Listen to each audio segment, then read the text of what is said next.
Hi, comrade. Welcome to our podcast series. These episodes feature the best of Lab-Left, an international forum organized by Szikra Movement in collaboration with Rosa Luxemburg Foundation. We gathered in Budapest in November 2024 in order to discuss how to win from the left. Thanks for tuning in. The Local Powers panel focused on municipal politics. It featured Marin Zivkovic, MP from Mozhemo, Croatia, Maja Wroblewska from MGN, Warsaw, Poland, Tomasz Soproni, the mayor of an inner city district, Budapest, Aydin de Kerdem, Labour cabinet member for Wandsworth, UK, and Marisa Escalante from Madrid, Spain. The panel was moderated by Orsolya Sudár.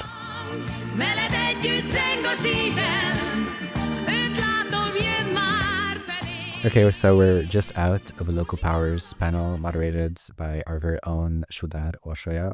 Thanks for the moderation. Thank you for asking me. And we really enjoyed it. Lots of interesting points. What are your main takeaways as a moderator? That I think it was Marin who said that all parties and organizations have to be adaptable to every situation that might come up. So I think whenever we're trying to organize and reflect on or bring in new topics into public life, we have to keep in mind that nothing is forever, and our internal structures, our sayings, everything has to be adaptable to a new situation so that we can reach newer and newer people around us. I think that was, for me, the most important, but it was Yeah, I think that's very relevant. Like on the left, often once we've established a structure, we kind of believe this is the structure, and it's very hard for us to change it or to change strategies and tactics. And what was interesting was to see like a diversity of strategies on the panel itself. Yeah. The other interesting thing that I think we have to keep in mind is that I think it was Tomasz Soproni who said the importance of lobbyist groups, and how they make it harder for everyone to do what they want. So even if you're in power, you will have a very hard time doing what you want to do if you have lobbyists and other interest groups to manage. And that was a reminder that this is why it's important to have institutional positions as well as organizational and positions. So we had different panelists from different regions, Poland, but also Spain and the UK and Hungary, very different political realities. Did you feel these different perspectives could really talk to each other, or there was like a big divide? It was absolutely, like connecting. We don't have to say. No, I think they reflected on the issue of municipalism and how to reach people perfectly. I don't think these challenges are so different within the EU. I don't think it's so much different anywhere else, actually. So I think they reflected on each other's topics quite well. They are faced with the same challenges from within and from the outside as well. So it's not so different. Did anything surprise you? Surprise? I don't think so. You're hard to surprise. I've seen it all. No, I think. For instance, in Maja's speech from Poland, when she mentioned the campaign that they had against the opening of alcohol shops after 10 p.m. So they were petitioning for the closing of alcohol shops after 10 p.m. That was very interesting because I think this is something that we have to be brave enough to talk about, whether, alcohol shops, like conflicting issues. When they come up, we have to make a stance, and it was really interesting that they actually could make a change in that regard. So, and they petitioned, and they did a poll, what people thought about it, and it turned out like 60% of people actually would vote for the closing of alcohol shops after 10 p.m., which is something that we wouldn't expect. I found her points about participatory democracy also very interesting and on point. Like we often try to be participatory only to realize that it's like only the middle classes or people who are already part of the process who get a voice. Absolutely. Yeah. And one last point, maybe I thought to bring up. Aiden was talking about how people in insecure housing situations or homeless people would sometimes be basically evicted from the area. Yeah. And then they kind of went to other parts of London in order to reach these people. So often when we think about local politics, it's very local, but in fact, it's a much more mobile thing. And you also, as someone very active in your own district, is it something you've considered, perhaps, that the district doesn't end where the district ends? Of course, I think most of the issues that we deal with are non-only local issues. What he also said is that sometimes the local is the hardest level on which you can fight the fight. It's a little bit easier to do it like nationwide because you don't have to go as deep into talking to people, convincing people. So I think that's why we feel that local issues are only local, because that's where we have to fight the fight. But of course, parking, housing, even street cleaning, it doesn't end at the end of the district. So it doesn't. Yeah. It doesn't. Yeah, and the local national issue is also interesting because some of the representatives here were involved in national parties, whereas others were very local. So it also shows that there's not one way to do it. Absolutely. Which is kind of a recurring theme. Thanks, Orsi. Thank you. Városi tornyok most oly némán álltunk, boldogságra, virágcsokorra várunk. So thank you all for being here. Thank you for the panelists for being here also. I hope the previous sessions were making you think enough so that you can prepare extra questions for this panel as well, where you can, at the end of the session, we will have a Q&A session as well.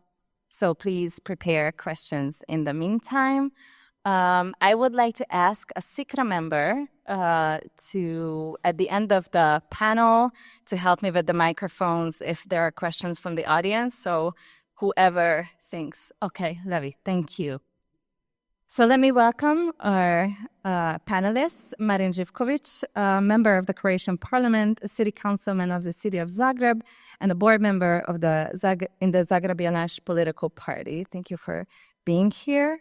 And then Marisa Escalante, who is a sociologist, a culture manager, and a member of the Madrid Assembly, serving as a spokesperson for culture.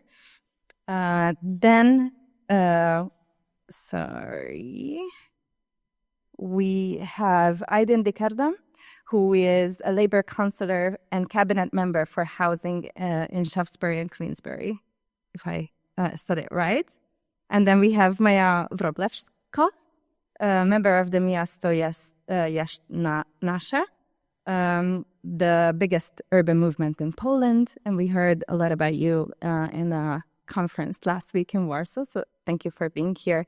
And we have Tamás Soprani, who is has been the mayor of Terezváros since 2019 and a founding member of Momentum, the Liberal Party in Hungary. So thank you for being here.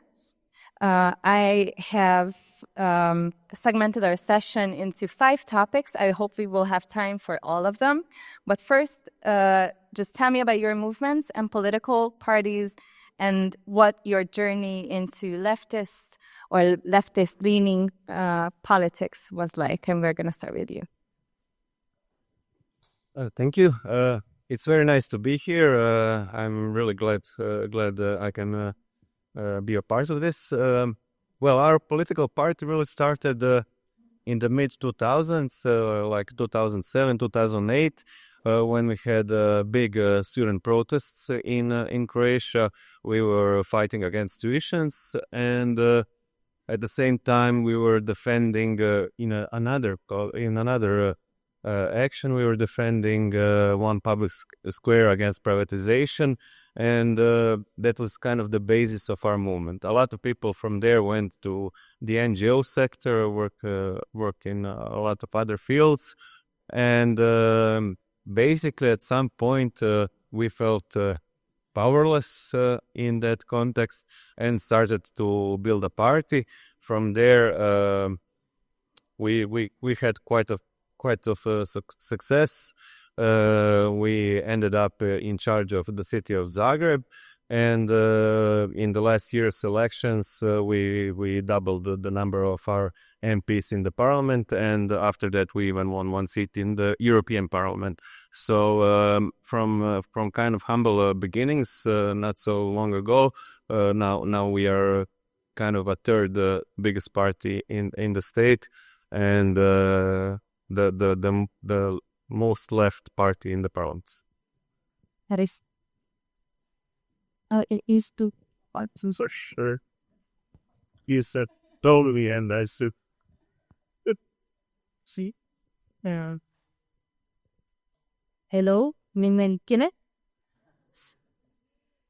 Many thanks to Szikra, especially to Julia, Aaron, and Ivan for tell us and everything, and Rosa Luxemburg Institute, and for making that meeting that's for meeting Budapest possible. And also thank you all the people who have worked voluntarily and subsidy, so that today we can gather here with a broad representation. With a board. Oh. Okay, many thanks to Szikra, especially to Julia, Aaron, and Ivan for help us in everything, and Rosa Luxemburg is featured for making this Lab-Left meeting in Budapest possible. Sorry, because I have to read because my English is not perfect, but I will try to give my speech in English and make sure you understand me. I came from Spain, from the city of Madrid, the capital of our country. My political party, the name is Más Madrid. I am a regional deputy in Madrid Assembly in the culture area, and then we can speak more. Thank you.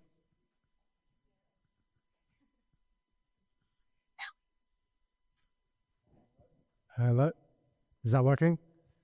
Hi, my name is Aidan Deekadem. I'm a Labour Party councillor in London, in a borough called Wandsworth, which is about 350,000 people. It's South London, kind of just on the central part where the Thames is.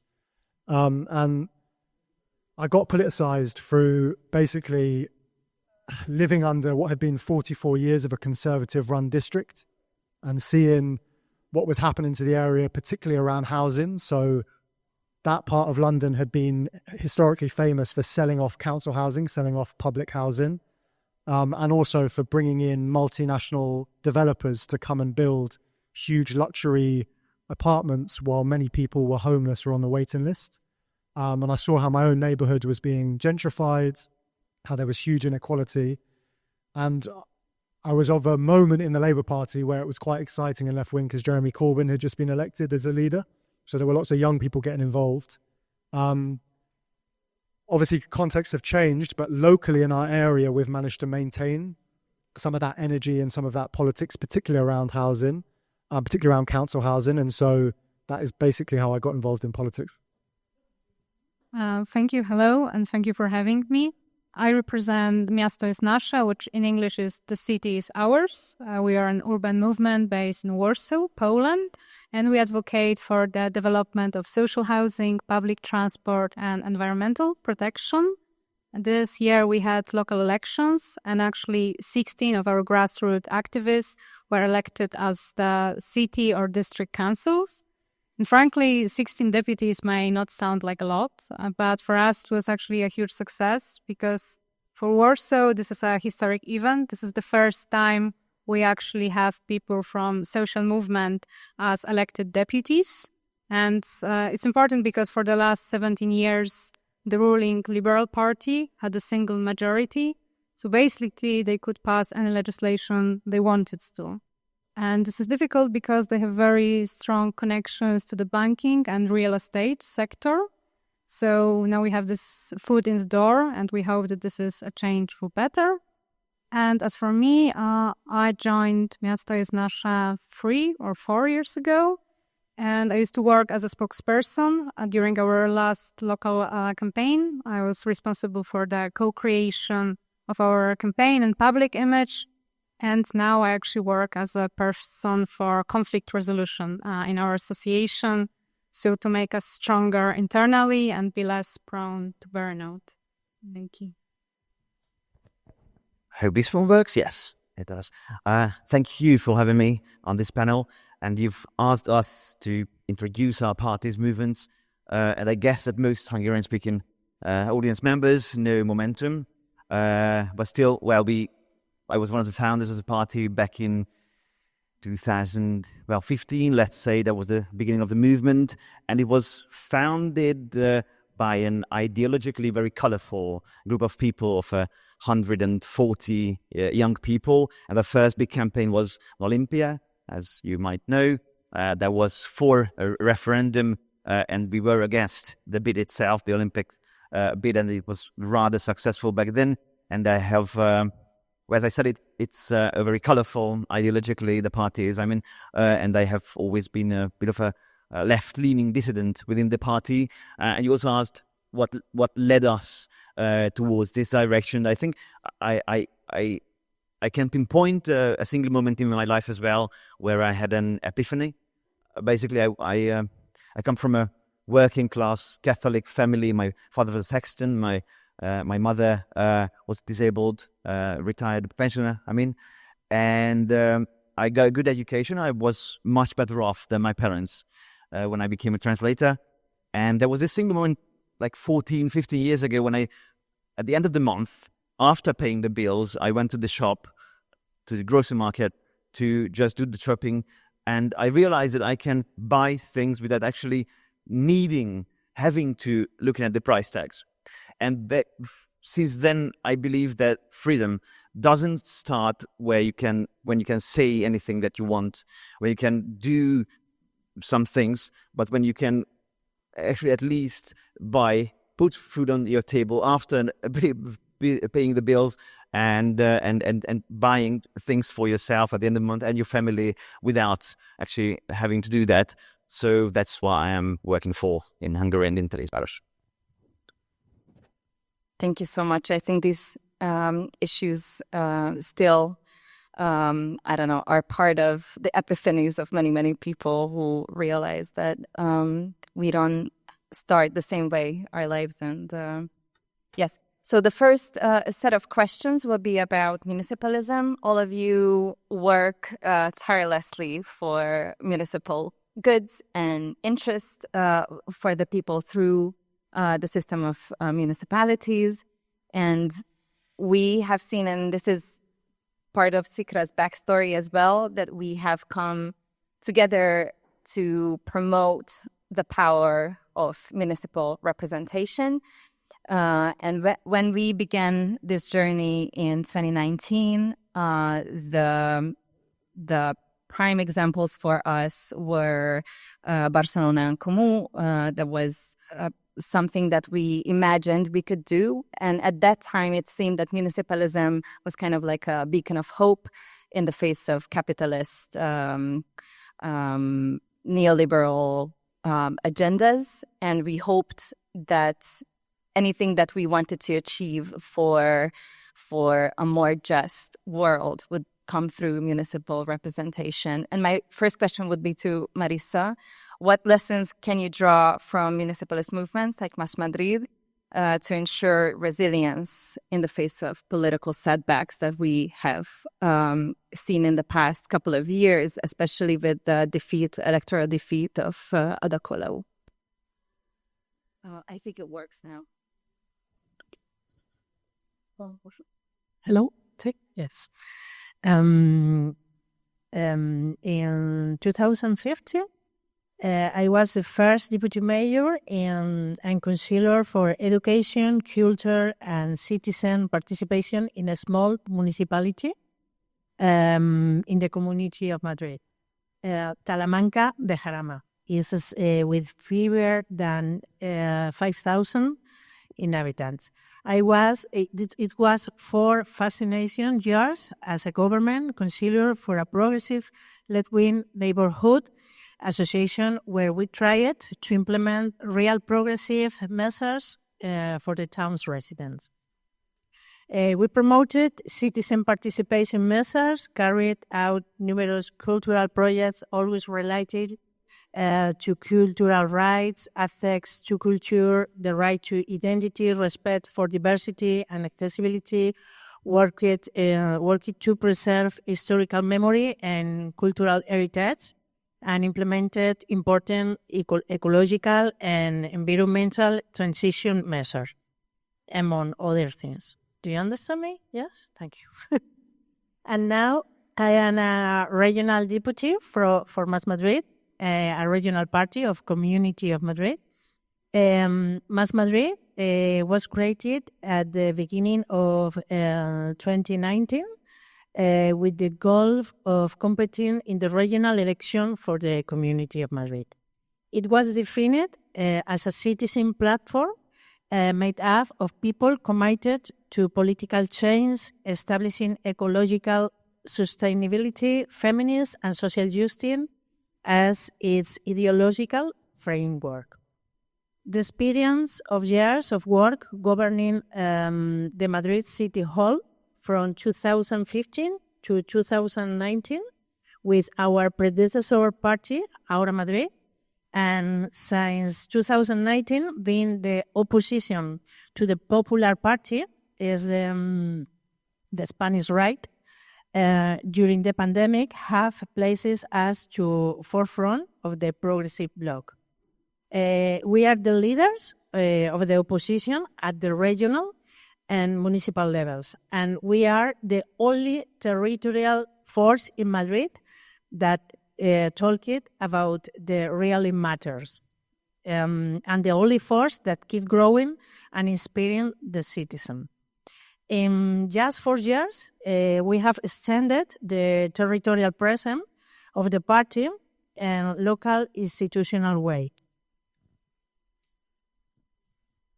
Mas Madrid has 3 female representatives, Mónica García, Manuela Bergerot, and Rita Maestre, and we have representation from 1 Minister of Health, Mónica García, 1 senator, 2 state deputies, 25 regional deputies in Madrid, 1 mayor, and 92 councillors, 21 in government and 71 in opposition, and 126 neighborhood representatives in Madrid City Hall. Mas Madrid has representation in 46 municipalities in the Community of Madrid, 8 in government, and 38 in opposition, which means Mas Madrid is present in municipalities with over 6 million inhabitants, accounting for 91% of the region. Our municipal government in most municipalities are in coalition with progressive left-wing parties. Our local governments, the name, I say, is Alcorcón, Casarrubuelos, Coslada, Manzanares El Real, Parla, Rivas Vacia Madrid y Velilla de San Antonio. The current Mas Madrid Party was founded in 2020 during the height of the pandemic.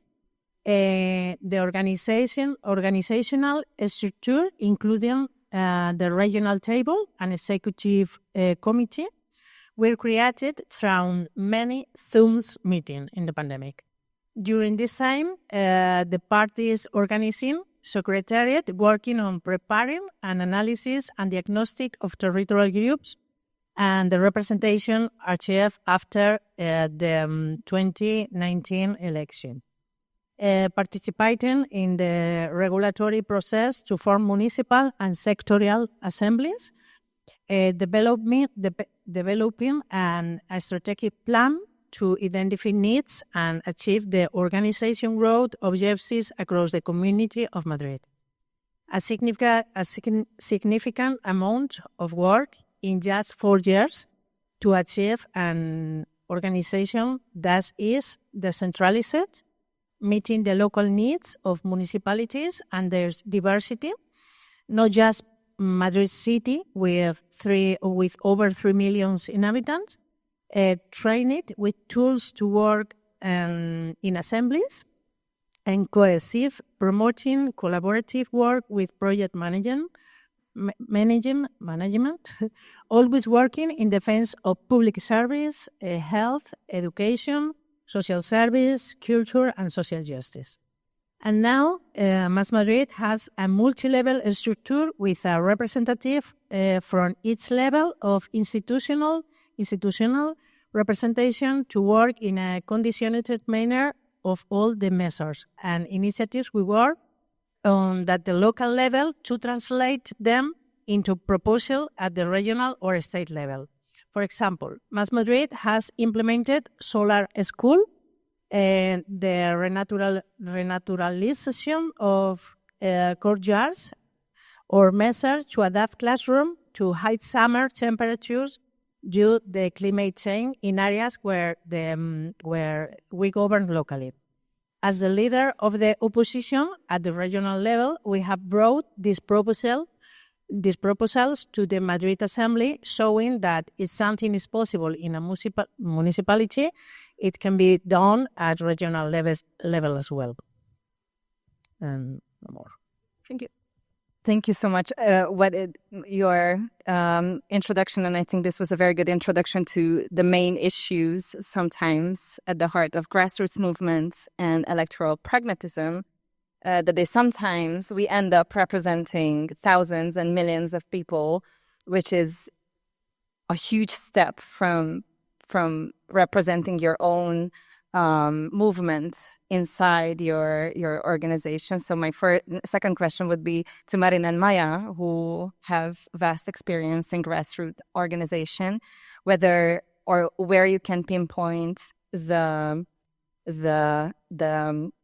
conflict of interest between grassroots organization and institutional politics. Maya, first. Sure, thank you. So I think it's very important when we have grassroots activists and also deputies, because then deputies have also bigger access to the needs of average citizens. And I think it's important because when you are not sometimes inside the council, it's easier to look at the hands of the politicians and control what's happening. So at the city scale, I wouldn't say that, for example, we have a problem with separation of powers when it comes to the intersection of public officials and legislature. But when it comes to, for example, intersection of public officials and private sector. And this is a huge issue in Warsaw, actually. And I think a couple years ago, it was probably our breakthrough moment when we published and developed a map of reprivatization in Warsaw, in which we basically showed that there is a criminal network in the city town hall, which is responsible for mass evictions of citizens, for the liquidation of public schools and parks.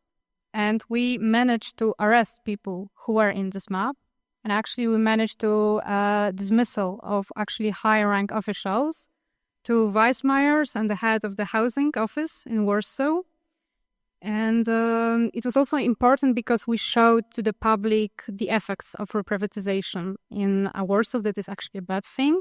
And we were able to show that almost 55,000 people were directly affected in it in Warsaw. And I think it was a big success because back then we were quite a small movement. We were, well, maybe not very small, but we were 150 people. And we weren't known before at all. And we managed to change the national legislation. So actually one of our members after this case was invited to the social committee, which was debating on the bill, which would, decrease the pathological cases of the reprivatization. And the bill was passed. And now it's much better in this case. So I think it's about this also control of public officials. And it's also connected to the law. Many people, especially not from the middle class, but from the working class, are afraid of legislature because of the nomenclature, because of the language, which is very expert, and they don't feel like this is something they can have access to. And the reality is actually quite different, and we try to educate people about it. This is a short anecdote, but it was very interesting for me when I was doing research, I think 2 years ago, in squats, anarchist squats in Warsaw. And it turns out that squads in Warsaw they have a very good legal expertise, because a couple people from them study law at university, and they then do this bottom-up education about it. So, when you think about the stereotypical anarchist, you don't think about an expert in law. And this is actually, the picture is very different. So I would say this is about the control and also the transfer of knowledge between those two sectors. Thank you, Aline. Well, so when we went to our first elections in 2017, we won like one seat in coalition with other minor parties on the left. We won 4 seats altogether, and we were biggest surprise story of that election. And in 4 years after that, we won the city of Zagreb. But in the meantime, we started, we had party assemblies about every topic. We discussed it long hours. Everybody had to participate, and that's how we started. And I think that's a good start when you're building a movement. But after 4 years, we won 600 places in neighborhood councils, around 23 or 4 in the city council. We had a mayor, and we just couldn't keep doing it like that anymore. We had to change our party system. We had to change how we do things. For some time, for a year after we won that city, because remember, you come to the power, but there are still a lot of people there who do not support you, who are in the structures who work against you. So for around 2 years, we didn't develop our party any further. Our party was on hold. We had to manage the city, and only after 2 years we could come back to developing our institution, our processes, and how we involve people. So for around 2 years, we didn't accept new people to come in. We didn't want to repeat the mistakes of other parties that had fast growth, and after that strong decline. It happened to the 2 other left parties before us. They had in 1 year from 0% to 15-20% on the national level, and a year after that they were gone from the politics in Croatia, because they accepted a lot of people who they didn't necessarily agree. There was no consensus. There was no building of something stronger, and of course, after a short time, they all fought amongst each other. We try to take a different route, to go slower, but further. Let's say that was kind of our agenda, to not expand too quickly, but to be sure that we can manage our processes. And now after 3 years, almost 4 years in power, we are started again to develop our structures. We went national and gather similar initiatives like our own in Zagreb, and now are developing also new rules of participation and how people can get involved, because for us it's still very important for most members to be able to participate, so that it's not a delegation system or something like that, but it just cannot be the same as it was. And I think that's the lesson we had to learn in some time, that we have to be ready to change all the time, so that our growth won't be over. It will just continue to change us all the time, and we'll have to adapt. So in that context, I think scaling is just that, to be able to go from small to big, and accept that those ideal situations when you can really be involved in every decision are not feasible. you have to, if you want to grow as a political party, you have to be able to put trust in those other people you gather that they will do a good job without you, and that's the key. I think that's a very important lesson to all political organizations.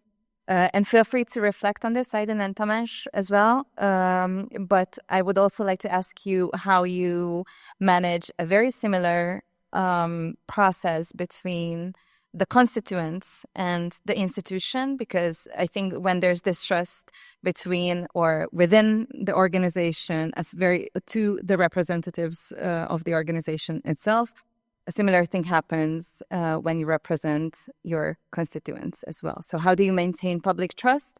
But feel free to answer the question on the organization question. Yeah, I mean, I think you're spot on that we won 2 years ago. And like I said, it was the first time the Labour Party had won in Wandsworth since the 1970s. And I feel exactly the same way as you. 2 years we've been governing. We've had to learn how to govern. We've had to learn how the local state functions. We've had to deal with this power. We've always been in opposition. We've always been the activists, the people banging on the door trying to get policy change. And now I can just write on a piece of paper and the policy happens. You know, it's crazy. But it's what we fight for decades. But then when it happens, you become obsessed with that focus. And I think that 2 years in, we're trying to now rebalance a little bit our relationship with our party structures and our membership. Because I do think our membership are probably slightly frustrated that we're off now in the town hall making the decisions, and many of them don't feel that they can participate in the way that they used to when we had more time. And then the second thing is the constituents and the necessary transition that I have seen, whereby when you enter the council, you often are going to put constituent issues above membership issues, which makes a lot of sense. But for anyone on the left, that pressure and that challenge, particularly in a swing constituency, is very strong, and you can see it. Now, the way that we've tried again to navigate that is to bring in the constituents who don't have voice and aren't active and don't know the structures themselves. So there are always going to be well-educated, university-educated, probably own their own home residents who understand the council structures, and therefore in any consultation we run, in any public forum, they're always there. They have the good legal knowledge. And so we're having to kind of break out and get to those invisible residents. They're working late night shifts, they come home, they're voiceless. Particularly in my area of homelessness, many of our statutory homeless families are placed out of the borough in temporary accommodation. They don't even get to vote on the authority that is in charge of them. So we're setting up forums where we go and find them and we bring them in and we bring their voice into the town hall. So if we try and build council housing, for instance, public housing, we'll often have the general public, the people who live near it will be very upset. They don't want public housing near them. But we'll make sure that families who will live in that public housing get to come along and be part of the process to try and make sure their voices are part of it. But there is a tension, and 2 years in, we're trying to fine-tune and work out how we maintain our foot in the movements whilst also having, and I have to say, the joy of being able to make change because we now run things. Well, I think as a mayor, you kind of in a natural way get and are getting a bit farther and farther from your own organization because your primary you primarily have to serve all the constituents, even those who voted against you. And what I have always said to my coalition partners, because we were quite a colorful coalition back in 2019, it was like 5 or 6 parties. I always told them that I can work together with anyone whose primary loyalty is towards all Terézváros citizens and not their own party.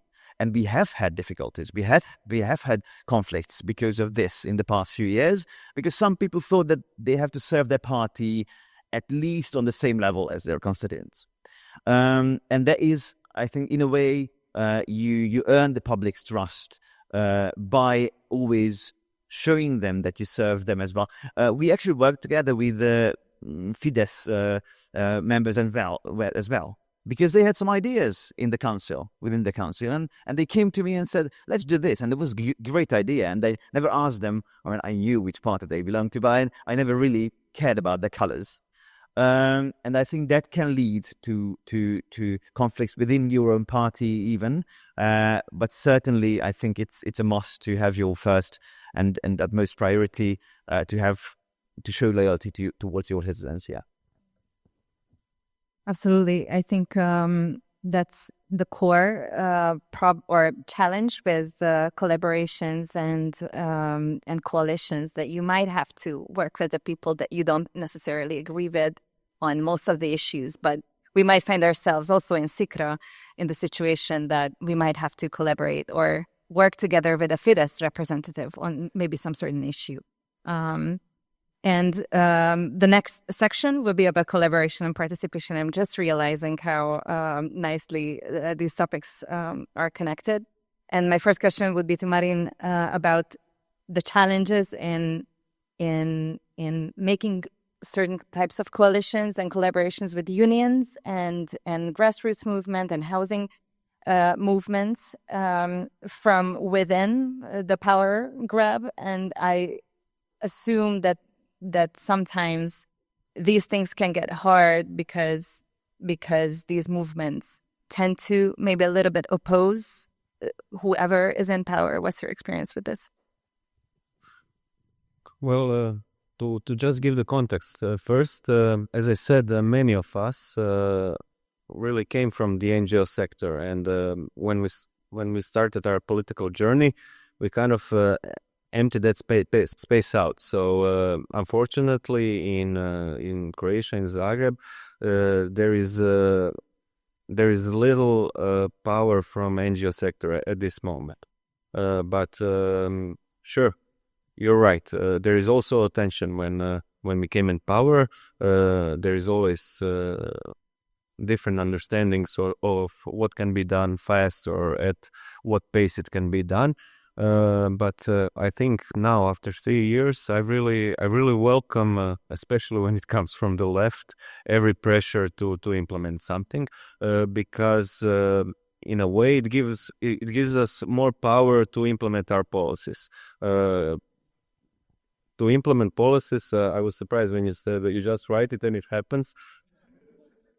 I don't have that data experience. It's always hard. It's always uphill battle. We have a whole media infrastructure often against us, especially when there are hard left policies. We have a business sector against us. So it's always you always have to have a good argumentation, a good legal background, because they try to find every legal way to oppose your decisions. So it's useful when you have support from the left, but it's also useful when they're pulling you to the left, because we are getting bigger and bigger. Our organization is getting bigger and bigger, and the more we grow, the diverse we are in a way. So I would say also that since we won the elections in 2021, a lot of our members got more to the left than they were when we got elected. So governing for them in their neighborhood councils was also educational in that sense.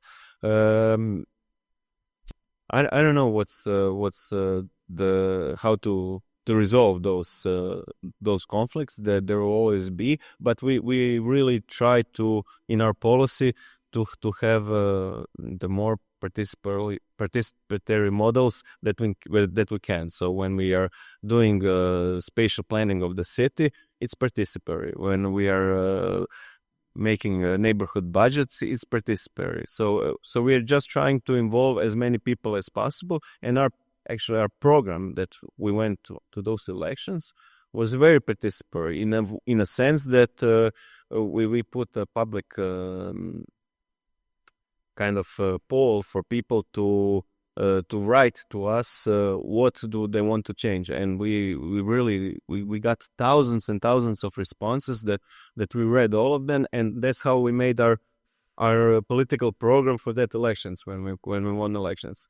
But politics is always it's not always, but it's often a conflict between different visions, and we cannot have all same visions at the same time. So I think it's Maya who maybe might have some good practices on the good way to include as many people and movements in your decision making. And your movement criticizes this tokenistic way of participatory decision making.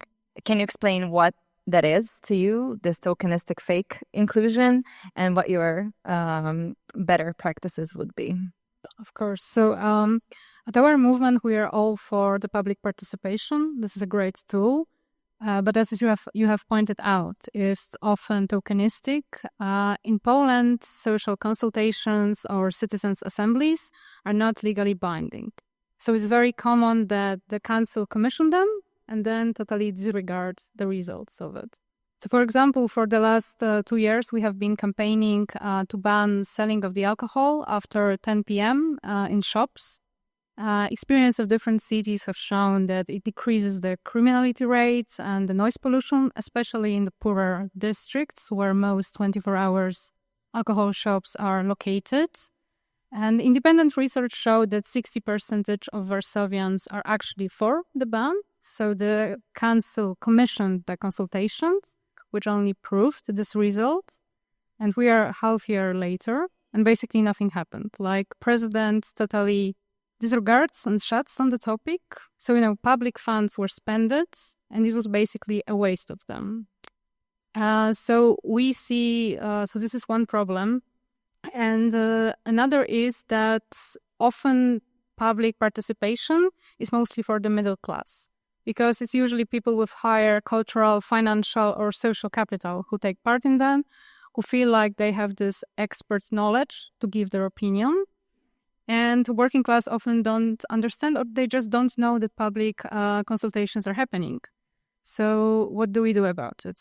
Firstly, we educate people, especially from their working class background, and we often offer them to assist them on the social consultations. So we go there in a group, so they don't feel intimidated as easily, and they feel that their voice is actually heard.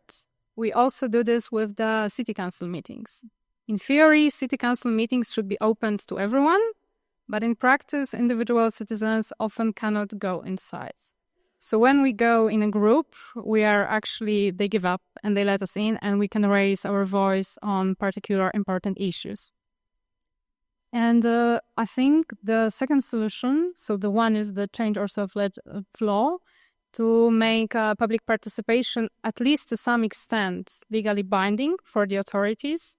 And the second solution, in my opinion, like long-term one, would be the more common implementation of the citizens' assemblies. They are most cost-consuming and time-consuming, for sure, but I believe they are more efficient and inclusive, because if you have proper citizens' assemblies, you have to make sure that you have representatives of different social groups, including class, gender, minorities, people with disabilities, and so on.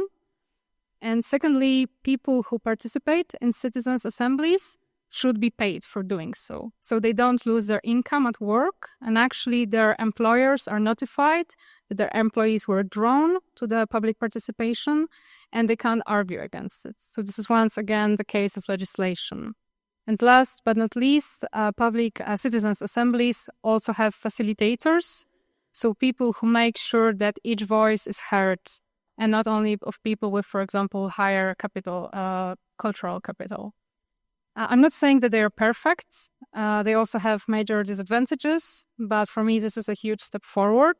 And we actually cooperate with various NGOs in Warsaw who conduct such citizen assemblies. Usually they are sponsored by the public funds, and then the NGO runs it. And in a couple years ago, we actually managed with other social movements to have Warsaw Climate Panel. And on one hand, it was a huge success, but on the other, we come back to the law issue, that it's not binding. And I'm actually a member of the overseeing board of the implementation of the results of the panel. Well, the thing is that they don't implement it. And each month we meet, we talk to them that they do it at too much slow pace, or they just don't do it. And there's no sanction to push them to change it. So I would sum it up like this. Thank you. Tamás, you also had a controversial campaign this year. Your district was the first one in Hungary to ban Airbnb.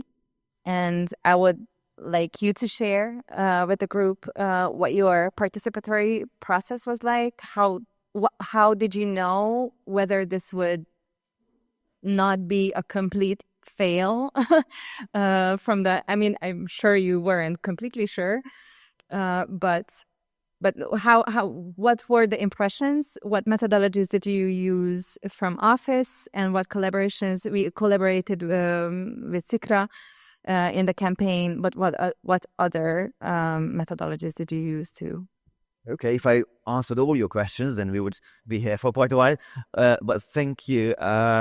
First of all, thank you for helping us, helping me especially, not only on a political but on a personal level as well.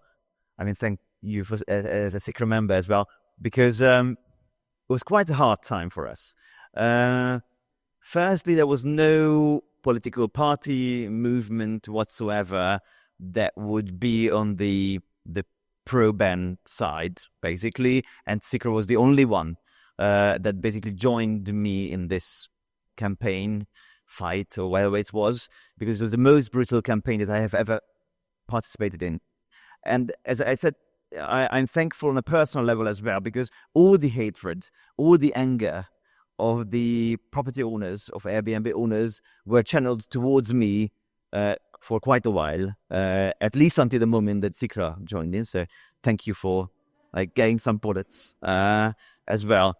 But what we actually intended, it was quite strange, because we were considering for a while if it should be a normal referendum or something different, which is not legally binding, or it's not by law. Because if we had a referendum, then, for example, the texting, the wording of the question would have had to be quite legal, in a sense. It wouldn't be easily understandable for those people that you mentioned as well, who are less academically educated or whatever. And so, for example, in the question, we didn't use the legal expression for Airbnbs in Hungarian. It's called private or other category lodgings and so on. But we use Airbnb type lodgings. And I think we try to open by this as well, this to the most, the widest audience, the widest public as we could. Also, we didn't want to hold a proper referendum, because that can be held only in one single day, from the morning to the evening in Hungary. And so we decided that it should take 2 weeks, and you can vote through sending in your documents online as well, and of course in person as well. And we got some criticism regarding this as well, of course. But in the end, I still think that was the best. And it was like a pilot project as well, in this sense as well, because nobody has done it before. Actually, the Lord Mayor's office, they did something, but I think that was a bit different in the most important aspect, because if you want people to have an educated decision in the end, then you have to give them the proper information as well. And the council, the municipality can't take sides. And that's what we didn't do. I did, but not the municipality. It was a bit difficult for me as well, because I believe that if the government asks us something, even if it's a right-wing or left-wing government, I think that the statesmen on the highest levels, they shouldn't take sides, and they have to, through their own channels, give the widest information as possible. So, for example, in our Terézváros magazine, in our local magazine, we had an 8 + 2 pages in English, 8 in Hungarian, 2 in English, because we have a 25% population who are not Hungarians in Terézváros. About this issue, we had a roundtable conference where we invited lobbyists as well and experts on the issue. So altogether, we had this 20% turnout. I think it wasn't bad. In Paris, for example, where they had a kind of a similar poll rather than a referendum regarding the, I think it was the parking fees, I think. That was like 7% the turnout. I mean, in the Budapest lakógyűlés, which was held here a year or two back, it was 9%. So I think it was a good pilot project, and we want to hold this every time that we think that we need to involve the public as much as we can in the decision. Thank you.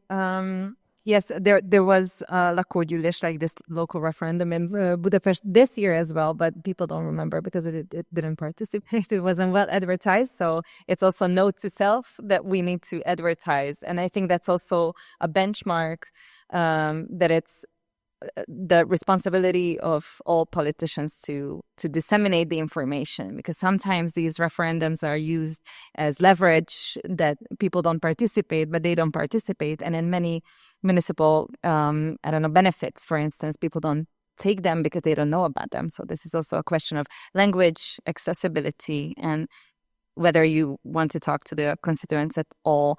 And my question to you, Marisa, you are part of the network of municipalities for change. So my question to you would be how municipalities themselves work across the aisle, and how do you, what has been the most effective way to foster this kind of collaboration, and where do you see that there's more potential in cross-municipal collaborations?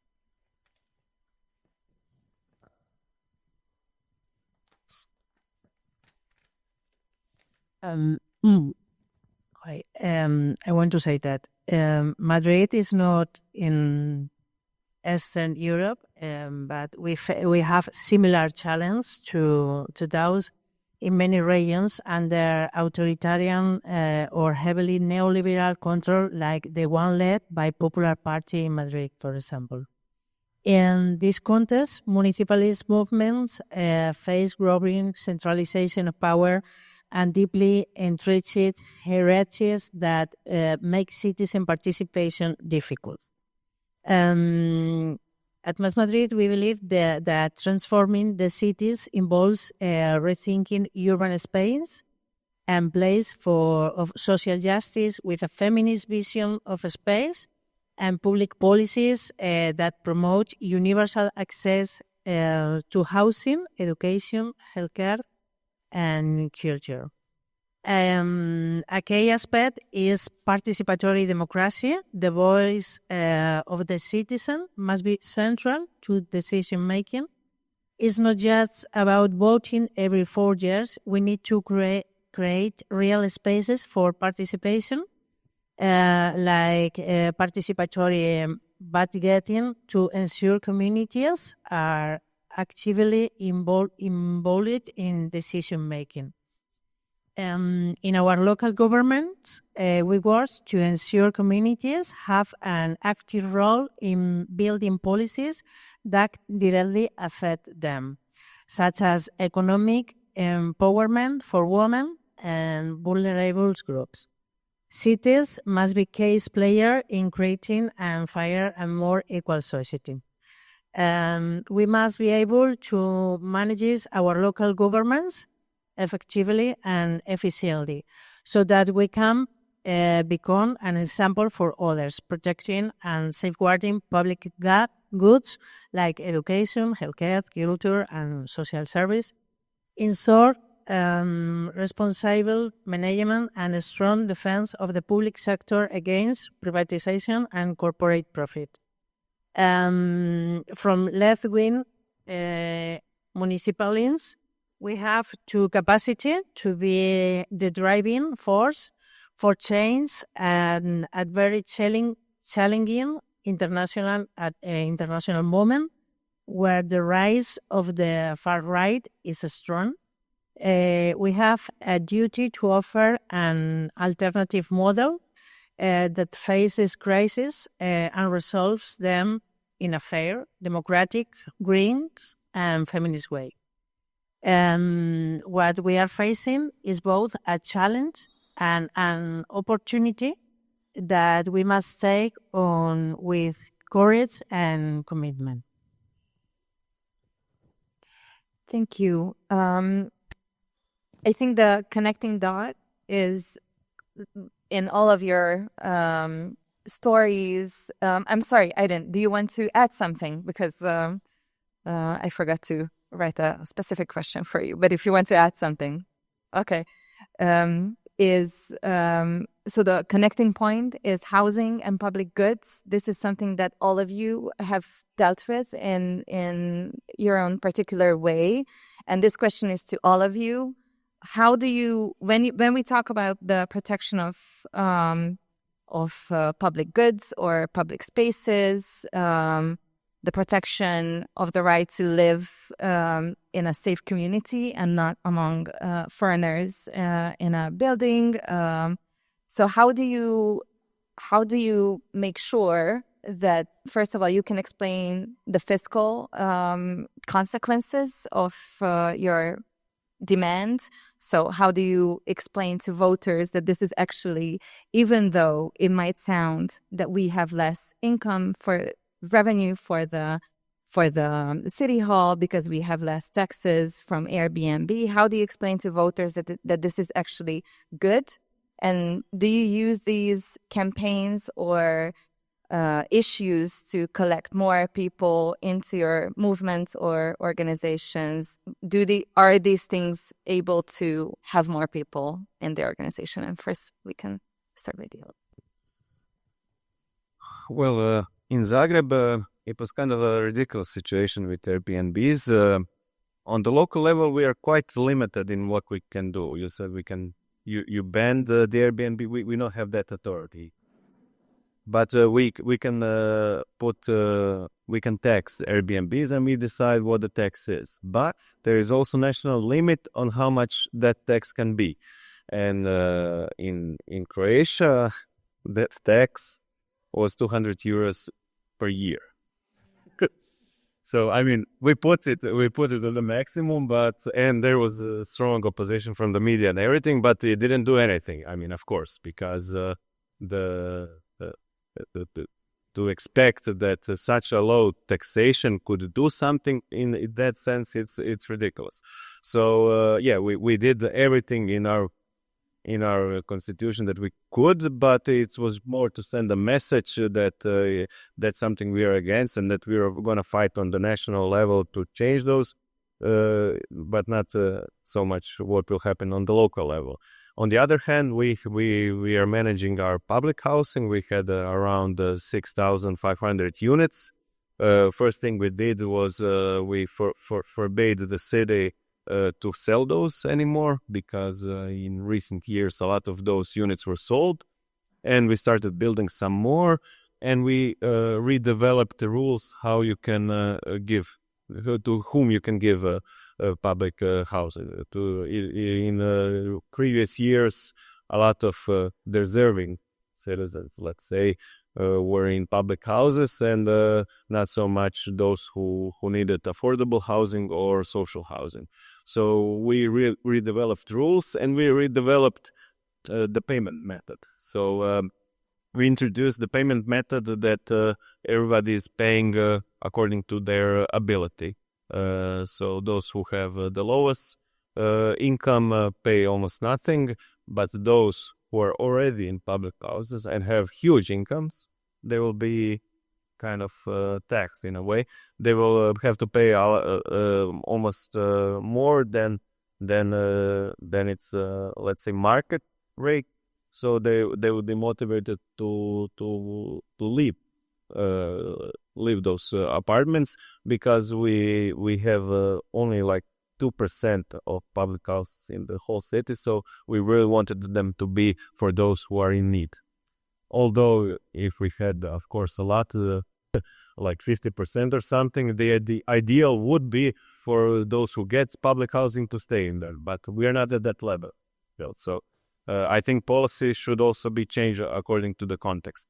On the national levels, we are experiencing now something that we are glad. The ruling party started to talk about housing. They're proposing new housing regulation, and they're proposing new housing tax, because Croatia is one of the countries in Europe that doesn't have housing tax, and that led to something that is really horrible, that we have a lot of vacant houses, a lot of vacant apartments that are vacant not because they're bad or moldy or old or something like that. They're vacant because they're a good investment.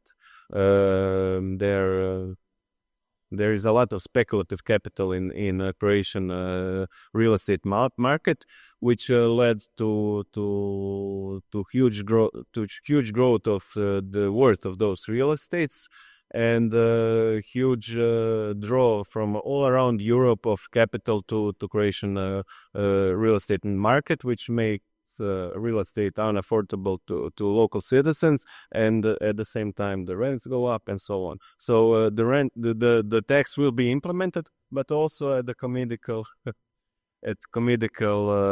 level of maximum €8 per square meter per year. So will that stop speculative capital? We'll see. Probably not, especially when there is such a huge demand. When we are advocating for our policy, we are looking how to move as much of real estate from the market as we can. That's the main idea, because we see that even when the market is overflooded, and even when there is more units on the market, the prices really don't change. The insecurity of the people in those apartments doesn't change. They can be evicted really fast. Their rents can rise really fast, and we see only in the long term that we have to go towards demarketization of or decommodification of that rental market, and Airbnb is a big part of it because it lowers, of course, the number of units that are for housing, and I hope we can go in your direction, of course. Just one thing, I think you raise a very important issue here, because we are from municipalities and we work on a local level, and we can do miracles, I think, in some senses, like democratizing our public spaces and introducing new aids and helping people. But this is what really stops us, and I guess bothers us, and me for sure, that there are these regulations, limits by the lawmakers, who are most often lobbied, I think, by these companies, by the private-driven interests. And it's crazy that you can't put a higher tax rate, for example, not even in Hungary, on empty flats. There is no sense in not allowing municipalities to do that, and it really drives me crazy, and it's a huge issue. That's why it's sometimes it's much easier, I think, to be a politician on a local level, but in this, I think we need to help our parties as well, and those organizations that could do something even bigger on a higher governmental level. Yeah, I think this is a really important point, because a place like Wandsworth, international capital wants to eat it. You know, it's Zone 1, Riverside, London land values. It's like we are doing battle with Dubai. You know, that one of the most important industrial areas that has just gone through the biggest regeneration in Europe in the borough is owned by a Malaysian pension fund, Batsi Power Station, right? So we as a local authority are trying to come up with ways in which we can take on these very powerful international global forces. We have 32,000 social units, which again, desperate for people to buy up because the value of them is so high. So we're constantly having to fight the right to buy policy, which is a national government policy. But we do have certain powers, and it becomes about political will. So on planning, on private sites, private lands, we set a local plan, which means if a private developer wants to develop on that site, they have to build a certain amount of affordable housing. And then there are all kinds of different types of affordable housing. There's the good housing and the social housing, or there's shared ownership, which is like a home ownership scheme where you have to be on combined income £90,000 sometimes, or intermediate rent. So these higher, which no one who needs housing in my borough can afford this affordable housing. So politicians decide who they're going to prioritize, but there's loads of lobbyists and there's loads of corporate interests that are constantly trying to erode that local planning power. So it feeds a bit back to that consultation program, because we are going to push to the absolute maximum 50% affordable housing with a 70-30 social tenure split, and the rest an intermediate rent that like a young person who maybe won't get access because they're not poor enough for social housing, but needs housing because they can't afford market. It's like warfare. And national government have given us the powers to do this warfare, but we know that any consultation we do, we can't outspend a multi-million-pound developer that will just flood that consultation. And so some of the referendums we do, we lose them. So private landlords, for instance, we did it's not a referendum, but we did a consultation. Do you want Iden from the council to license so you have to pay a tax? And the landlord lobby just boom. But we're going to do it because it's a consultation. Like, I don't have to listen to the landlord lobby if they flood the consultation. So what we do is we break up the results. This is what the landlords say, 70% against, like tenants are for it, homeowners are for it, every single third sector organization, civic institutions for it.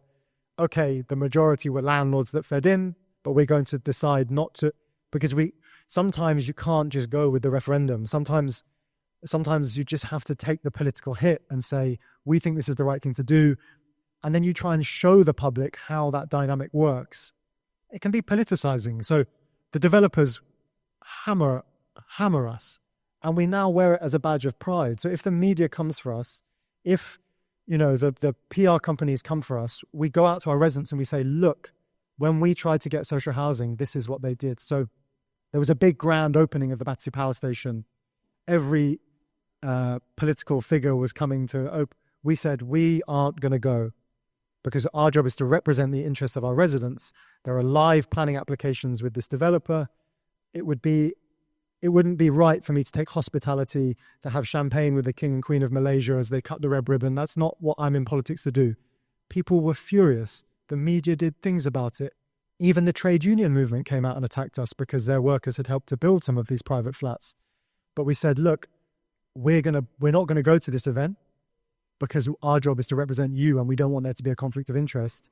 And that was it came off well. We thought it was going to be a political disaster, but actually residents turned around and were like, yeah, I don't want my councillors having champagne down at the power station. We want them to be fighting for us.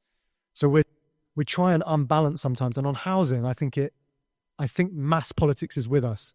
I think even though you get hammered by the Airbnb, once you've had the conversation, once you do the real hard work of grafting, people come round because their kids can't afford to live. Their mortgages are going up, even if they got their own home.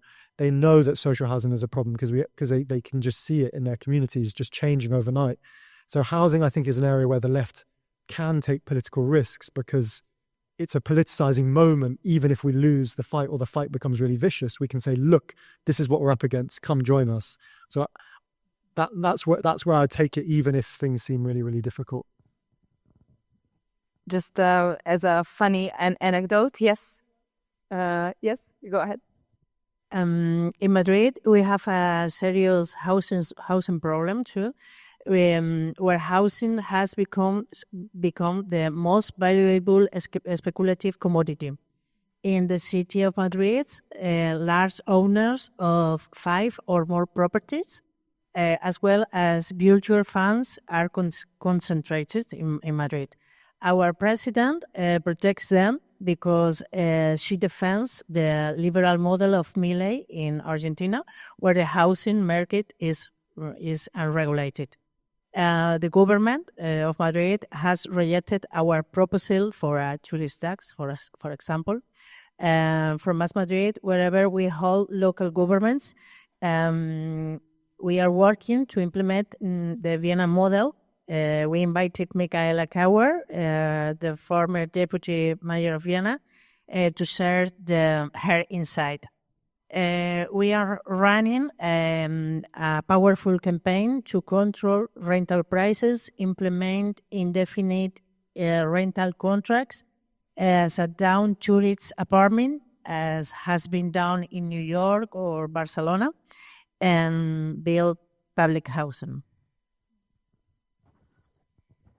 The question of the force of lobbyists and the inexistent interest of politicians to thematize issues that are difficult. I think that's the two reasons why in Hungary, for instance, the issue of vacant apartments is untouchable because politicians are just not brave enough. And this was the case with Airbnb. People we know in power have been unable to discuss this issue in public because they're afraid that they would lose the support of certain lobbyist groups or just only the constituents because they have a different class demographic. So, which is reasonable. It's just something that we have to deal with in the left, that we always have to fight the lack of bravery from politicians and the conflict of interest many, many times. And I wanted to ask you last, Maya, whether you had a great set of experiences with the lobbyists, and how do you, if you have, if the situation is really hard, like what are the expressions of resistance that you specifically use? So this is a difficult question, as the housing crisis, as in your countries and cities, in Poland, is also very bad.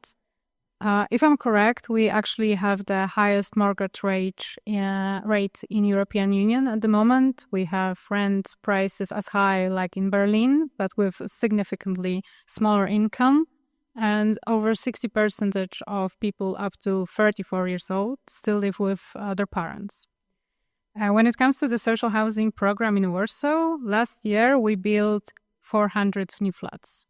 And yeah, it gives you the scale basically. And we also have a huge problem with vacant houses. As you've mentioned, we have 200,000 of them in one city, in Warsaw.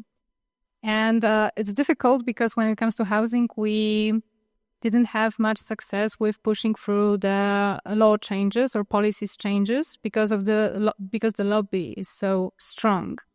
So apart from the reprivatization case I've already talked about. And so I think our biggest success in this area is the change of the public discourse.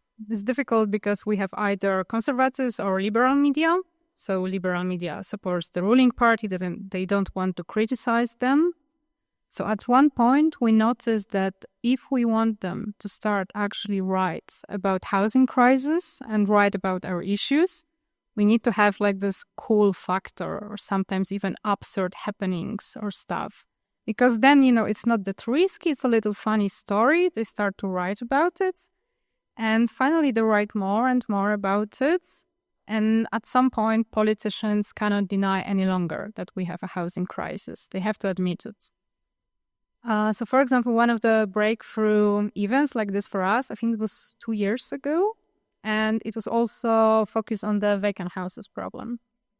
And the thing is that the city council meetings take place in the Palace of Science and Culture in Warsaw. So this is like a huge building in the middle of the city. It was commissioned by Stalin in the 50s. And a lot of rooms inside it are empty. They are not used. So we decided to treat it as this symbolic vacant house. And we basically decided to symbolically move in there. So we wait for the city council commission on the housing. We went inside because some area is actually open for tourists. So went there, and we were lucky because there was only one guard guarding the city council meeting, and there were quite a lot of us. So we just went past him. And we had in our backpacks packed carpets, laundry to hang, vacuum cleaner, I think even toaster to make some sandwiches. I was actually in my bathrobe. And we just organized there like a small flat apartment in front of the city council when they had a meeting. Because they didn't want us to talk about the issue. They didn't want to let us in. So we just went in. And at first, not a lot of media came because they thought we were joking.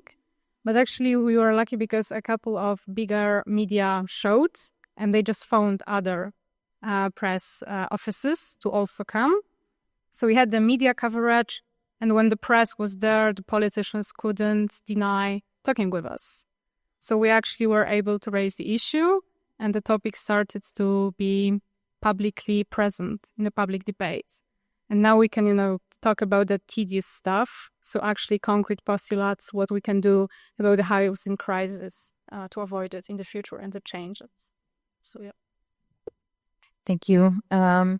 As a reminder, please collect your questions because in 5 minutes we're going to start the Q&A session. And for the last topic, I thought we should quickly touch upon the issue of green transition and urban development. All of your programs and movements or parties address the issue of the climate crisis, and all of your municipalities have to deal with it. But sometimes, more often than not, it's hard to explain why instead of social equity programs, you have to do green policy making. And sometimes people feel, at least in Hungary, that the issue of green transition, the climate crisis, is less of an urgent issue than social issues or social programs.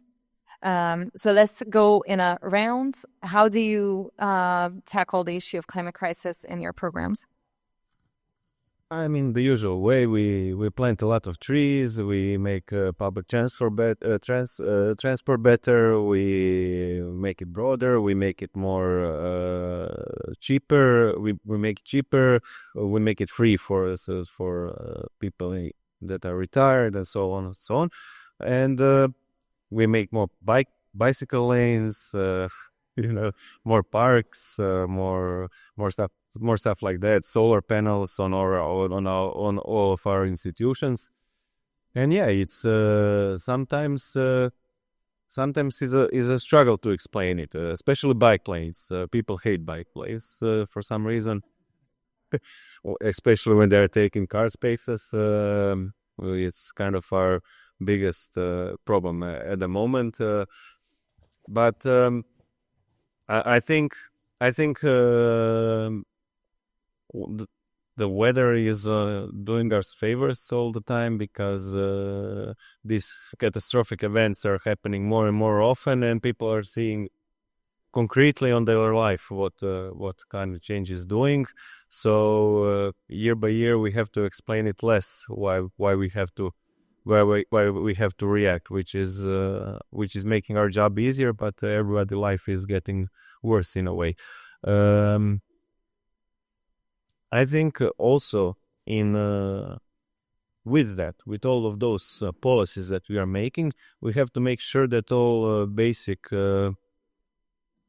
services that city is providing stay affordable, stay the same price, or are getting lower, and that those services are covering more people, that they are better, and so on. So we that's kind of our in the last year our kind of a main campaign, because the government is pushing forwards with big reforms in tax system, where they want to lower income taxes of all people, and income taxes are the main budgetary factor of the cities, of the local government. And we are saying we don't want to lower our taxes. We want to have bigger taxes, especially for the wealthier people. But we want to guarantee that when this inflation is so big, all the prices are rising, that we don't rise any of our prices, that we don't rise prices of a kindergarten, the prices of the public transportation, prices of the elderly care, and we didn't. The water, the price of water stayed the same. Everything that is our control stayed the same, but at the cost that we didn't lower our taxes. And I think it's more difficult path, of course. So it's easier to say we're going to lower taxes, everybody will be happy.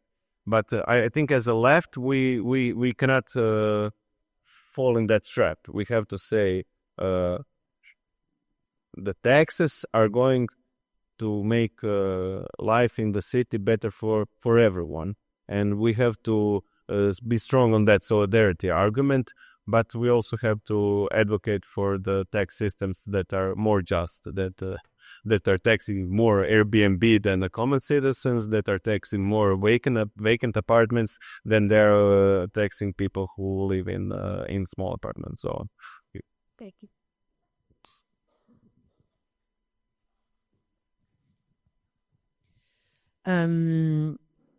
We think the municipalism is a key tool in countering neoliberal policies. In Madrid, we are governed mostly by the Popular Party, the most conservative right-wing force, and one that uses the concept of freedom in a distorted way. For example, they sold the idea of freedom during the pandemic with the right to dream big, to dream beer on terrace. But at the same time, they mistreat public service like healthcare, education, culture, and social service. We think from the municipalities, we have to include projects like energy communities, solar power at the school, renaturalizing courtyards, adapting classroom to deal with high summer temperatures caused by climate change, animal welfare, etc.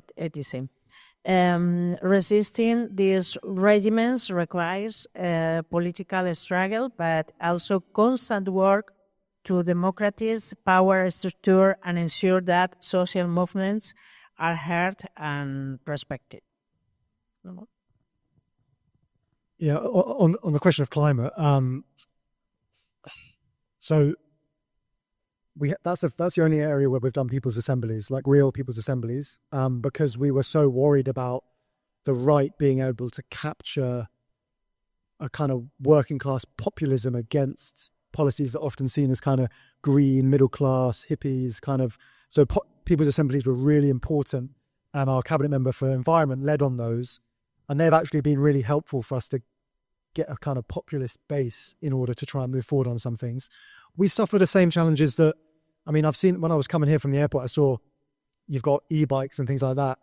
Young people love them, old people hate them. You know, we've got these demographic challenges on, you're absolutely right, we put in a beautiful cycle lane, people go crazy, they want to kill us for it. So we're constantly navigating I think localism is really the hardest part of implementing some of these things. We're so backward in the UK. Like, you probably have food waste recycling. We don't have that. We just introduced it, right? Fantastic new green policy. It's caused chaos because English people aren't used to doing basic thing of putting the food rubbish in another bag, right? So like, and to be fair, our rubbish collectors aren't used to it. So like, the one municipal thing people care about is the rubbish, and then the Labour Council comes in and so green issues, the right are always ready to come and get us. And particularly in Britain, it's a similar thing with the US. You know, the cost of net zero is what's always being said. You know, working class communities are going to suffer cost of net zero. So we desperately use more civic participation to bring working class voices into those conversations. And also we just have to be smart. We have to be careful. I think we've tried to roll things out too fast. Sometimes we just need to do them, you know, ward by ward within the district rather than just go for a full scale intervention. And it's also forcing us to be more serious about our democracy, because there are some decisions like building a council housing. I think it's the right thing to do. People might be against it. I've got to get it done. On something like food waste, actually spending the time doing the people's assembly, listening, getting more ideas, we might be able to navigate that more, because it isn't about, are you going to do this, yes or no? It's about how you do it, how you implement. And so I think on the climate, it's actually been useful for our democracy. I think our experience is quite similar, so maybe I don't want to repeat it, and I can give you two specific study cases, one quite successful, one not that much. So the first one is the A couple years ago, we created this, once again, a map of coal-fueled furnaces, so heaters in Warsaw. I can assure you that in Polish it sounds better. And we created it with specific locations of those coal-fueled furnaces. So people got quite moved by it because they could see how many coal is burning actually nearby their homes, nearby schools or kindergartens of their children. Because obviously coal burning is not only bad for environment, but also for health. And because of that, the city council actually passed a legislation to ban coal furnaces in the new building. But they also suggested the program of subsidies, allowances for poorer people who would like to change their coal furnace into the electric one. So that was a good, postulate. But the problem is that people in the old tenant houses in the poor districts don't want to have electric heating. Because a couple years ago, the central heating system in Warsaw was privatized. So since then, the energy bills were only rising. And we have a huge problem with thermomodernization of our buildings. 70% of buildings in Poland are not properly thermomodernized. They do not meet energy efficiency standards. So the good idea would be to do it first before changing, the heating system. And it also shows, often the complexity of different policies, that you cannot do only one thing, but also another follows. We also have, when it comes to air pollution, we actually, with Client Earth organization, we filed a complaint to the Court of Human Rights in Strasbourg. The complaint was regarding our voivodeship air pollution program, because obviously it sucks. In a shortcut, and is an interesting action because it's a very long-term process. We're probably gonna wait like another 10 years to see our case resolved. But if it does, and if we succeed, it's gonna have a huge impact on the whole Polish legislation. So this is good. And when it comes to the bad example, a year ago, we had a campaign actually with the people from the Wschód initiative, who are somewhere here, and for the energy communities, energy cooperatives in Warsaw. We wanted the city to implement them and to fund them. And I think this is a great solution because, first of all, it tightens the relations inside the building. It's a potential source of income.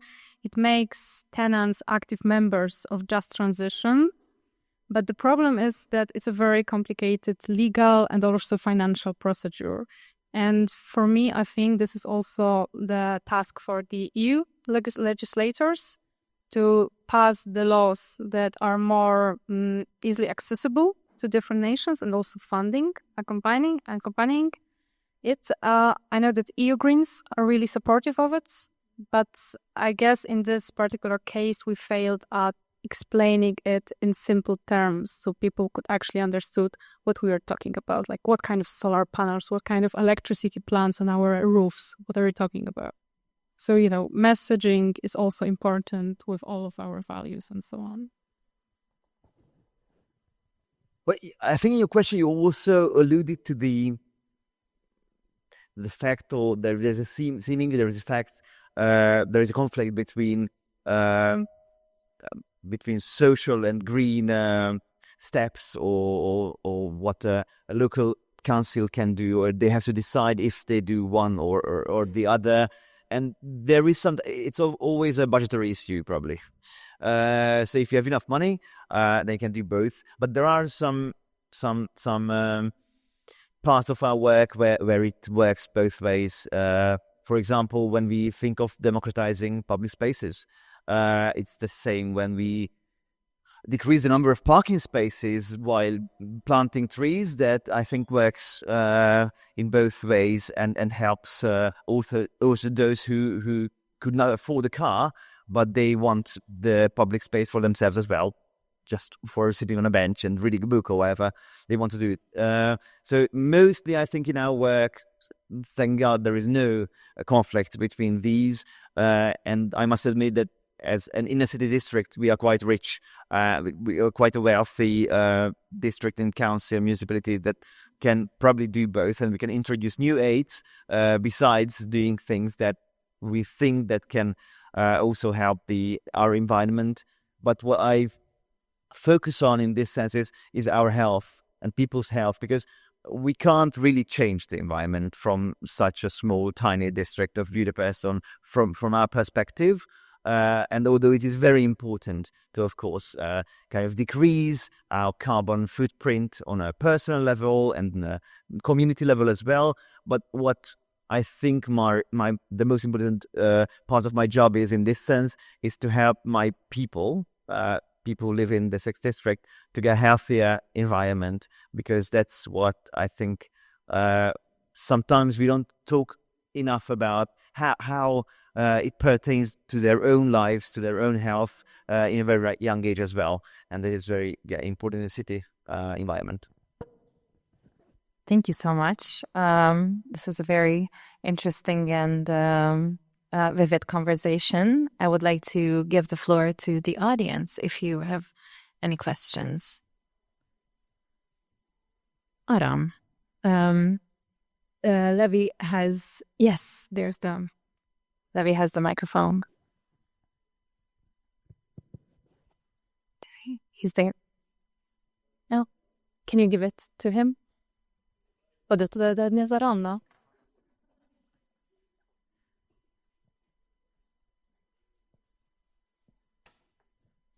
Thank you.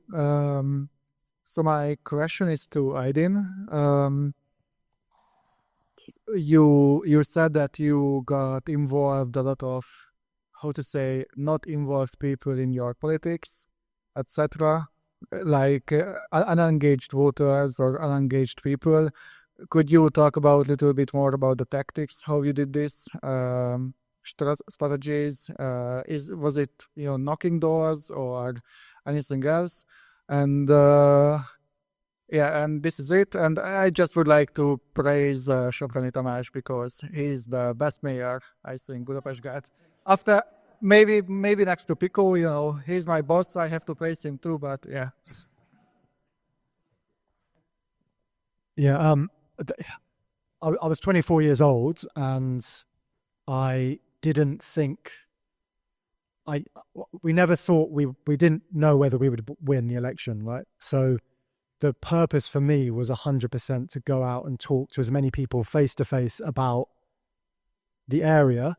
And I focused in particularly on housing, because I thought that was something that was going to bring everyone from different generations into the same conversation. At the time, it was 2016, so we were 24 points behind in the polls. So it was like very bad conditions. It was like November by-election. We didn't think people would turn out. The strategy was get all of my friends from the local area who grew up to come out and door knock with me, make it really exciting, take lots of nice photos, do lots of social media, make it feel very movementy. And it was the beginning of an organization also called Momentum, where we were testing out some of the newer memberships to the Labour Party. So there was a surge in local membership, and we called many of them up and we got excited. But we also built really good relationships with the older members who'd been there for a long time. I'd actually joined the party before Corbyn, so there was a perfect balance for me to speak to both sides and try and get as many people out and about. That face-to-face, like we had a rule, which was you try and speak to... So we now run the whole borough, which is 350,000 people, but in each ward there was about 10,000 voters. And so we obviously had a very strong electoral strategy where we targeted our main support because it was a by-election, so we knew turnout would be low. And we tried to speak to them 3 times. So we were out day, night, knocking doors. I, as the candidate, would hang back. So I'd have a crew of different teams. The moment the door opens, I'm going in, shaking hands, speaking, so that I'm never waiting on an empty door. We were turning up to community meetings, asking difficult questions of the existing Conservative councillors. It was a short turnaround, and then we just built from there. So we used that model going forward. The election that we won in 2022, where we took the whole borough, the whole district, that was painful because I couldn't work my area because we were going just for the swing seats.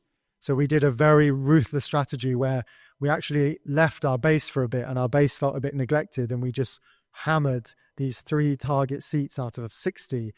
And that that for many of us who had been in the movement for a long time felt difficult, but it was the right calculation because we got above the line.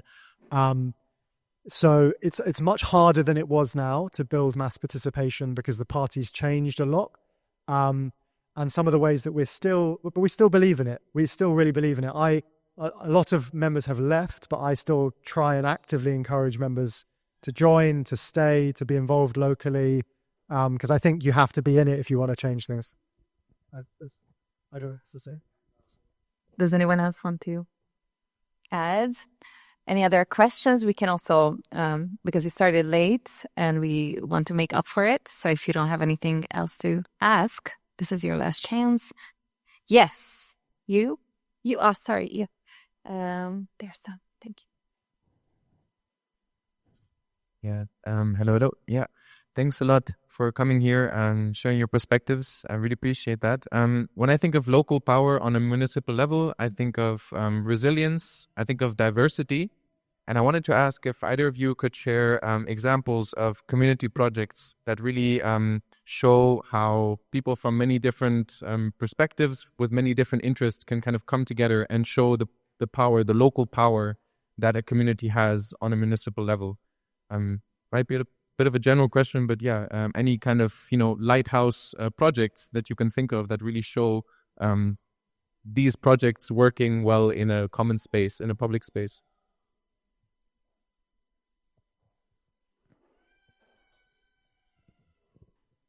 Well, I think the best example in Zagreb is that we really have a lot of those neighborhood councils. We have around 117 neighborhood councils, and they're under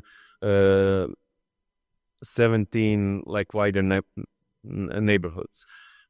Anyway, in those councils, there's around 1,000 people who have been elected to be there. And what we tried to do was to give more power to those local councils, and they have really now some authority to make programs that they think are most valuable for their communities. That means that on the periphery of the city, there is now more cultural stuff happening, more shows, more educational things happening. I think just this weekend there was some language lessons for foreigners that was organized by the 5 people that are in that local council, which is really unexpected. Let's say we expected they will always say, okay, let's build a bench, or let's fix the children's playground or something like that. But they went the other way. Most of them went to broaden some cultural things in their neighborhood, which is really lacking, because most of the things before was happening in the city center, and if you wanted to see something, you had to go to the city center. Now they took the power to have just more things close by, which is great.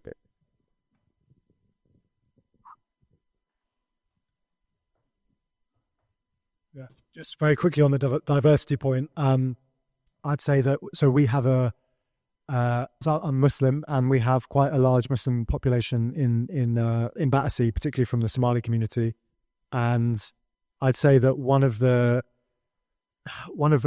most important parts of the way that we built enough support within the community was making sure that we worked individually with various community organizations, faith organizations, and I don't want to say transactional, but we basically, if something goes wrong, they know that they can call my phone and they can have direct access to try and get in touch with various services and various service support, which is really helpful because be it through translation, there are so many amazing community leaders that have their own power. It's not for me to come and try and represent that community. It's to build working relationships and links. And so when we have very serious issues or issues where we want to get something fixed, there's a way and channels through which people can get access to the council.